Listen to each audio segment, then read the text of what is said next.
Mesdames et messieurs, chers téléspectateurs, bonsoir et bienvenue dans votre rendez-vous du soir sur Faso Green TV. Pour tout savoir sur l'environnement, l'eau et l'assainissement, restez avec nous, on démarre tout de suite avec le sommaire. Autorité du bassin du Niger vers une réforme pour atténuer la pollution. Ainsi, du 22 au 24 septembre 2025 à Ouagadougou, se tiendra un atelier régional organisé par les pays membres de l'autorité du bassin du Niger. Cette rencontre vise à apporter un support technique aux institutions nationales en charge de la conception de politiques et de réglementation sur la pollution de l'eau. Pendant 3 jours, ces questions seront à l'ordre du jour. Une fois de plus, bonsoir à vous, chers téléspectateurs, et merci de nous choisir pour vous informer.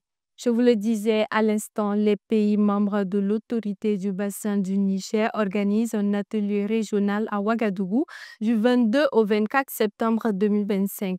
Cette rencontre regroupe des experts en gestion de l'eau issus des 9 pays membres dans le but d'apporter un support technique aux institutions nationales en charge de la conception de politiques et de réglementation sur la pollution de l'eau. Coucou Mieso vous donne plus de détails.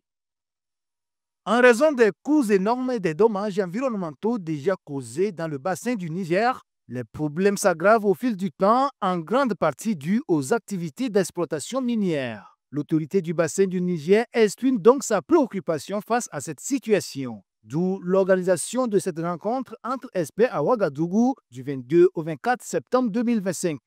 Durant 3 jours, ils vont examiner les réformes envisageables de la charte de l'eau du bassin en mettant particulièrement l'accent sur le principe du pollueur-payeur. L'objectif est d'apporter un soutien technique aux institutions nationales chargées d'élaborer les politiques et réglementations concernant la pollution de l'eau. Quand on voit ce qui se passe aujourd'hui dans le bassin du Niger, il est important quand même pour que les 9 pays s'accordent sur des normes harmonisées et voir comment les territorialiser dans leur arsenal juridique.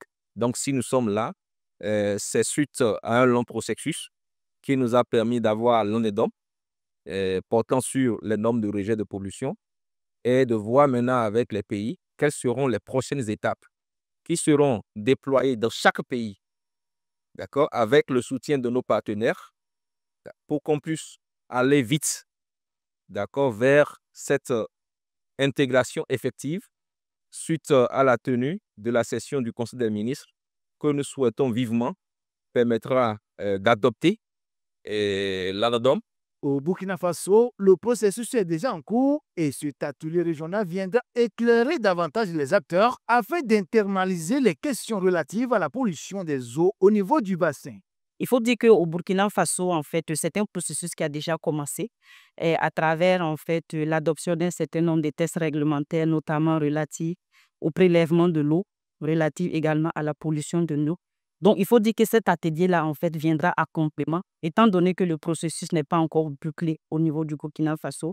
Il s'agira, en fait, pour nous de voir dans quelle mesure on peut directement intégrer l'ensemble de ces résultats qui sortent de cet atelier-là, pour nous permettre également d'avoir une législation conforme qui puisse permettre de mobiliser un certain nombre de ressources pour lutter contre la pollution au niveau du bassin du Niger. En adoptant et intégrant l'ANADOM sur les normes de rejet dans leur législation, ainsi qu'en mettant en place un mécanisme pour appliquer de nouvelles réglementations dans les 9 pays, l'autorité du bassin du Niger prévoit d'engager la responsabilité des États pour lutter contre les différentes formes de pollution. J'exhorte chacun de vous à se déployer au meilleur de ses capacités pour qu'à l'issue de ces 3 jours de travaux, vous parveniez à convenir d'une démarche consensuelle à même d'aider les pays à s'approprier les dispositions de l'ANADOM en l'intégrant dans leur arsenal juridique en matière de lutte contre les diverses formes de pollution. Cet atelier régional d'appui aux institutions nationales pour développer des stratégies d'harmonisation et d'intégration dans les différentes législations nationales des pays de l'ABN, de l'ANADOM numéro 1, de l'ANES numéro 1, à la charte de l'eau portant sur la protection de l'environnement du bassin du Niger, ANADOM relatif à la réglementation des normes de rejet des pollutions dans le bassin du Niger à Ouagadougou, se tient après celui de Cotonou en novembre 2024 et d'Abidjan en mars 2025. Pour rappel, l'ABN est constitué de 9 pays, à savoir le Tchad, le Niger, la Côte d'Ivoire, le Bénin, le Cameroun, le Mali, la Guinée, le Nigeria et le Burkina Faso. Et puis, dernière sortie en date de la brigade Labal, c'est le marché du quartier Nagrin de la ville de Ouagadougou qui a été le point de convergence de l'équipe. Là, c'est un cadre insalubre qui leur avait été donné de voir. Avec des actions de sensibilisation entreprises, un restant constat laisse apercevoir un cadre plus soigné. Tout cela grâce à une mobilisation des commerçants du marché. Suleiman Ouedraogo pour le constat. Des occupations anarchiques en plein cœur du marché de Nagrin, dans l'arrondissement numéro 7 de la ville de Ouagadougou. En sortie d'inspection des installations, la brigade Labal fait un constat pour le moins désolant. Des orgues, on en trouve à tous les coins de rue et ces points de vente installés au niveau de ceux qui servent de ruelle pour ces commerçants. Madame, Madame, vous êtes mal installée et ce n'est pas du tout bien. Vous êtes assise au milieu de 3 ruelles. Ne voyez-vous pas que ce sont des voies? Pourquoi vous faites cela? Alors que la situation laisse place à un marché encombré de saleté et donc mal occupé, les contrevenants sont tout de suite mis au pas par l'équipe de contrôle de la brigade Labal. Regardez et dites ce que vous voyez par derrière. Vous êtes installé pile sur un carrefour parce que vous estimez que vous êtes courageux, je suppose. Allez-y vous installer ailleurs. On ne veut plus vous voir par là. Dans les périphéries du marché, ce semblant de bouverie sert au quotidien de la puanteur au voisinage.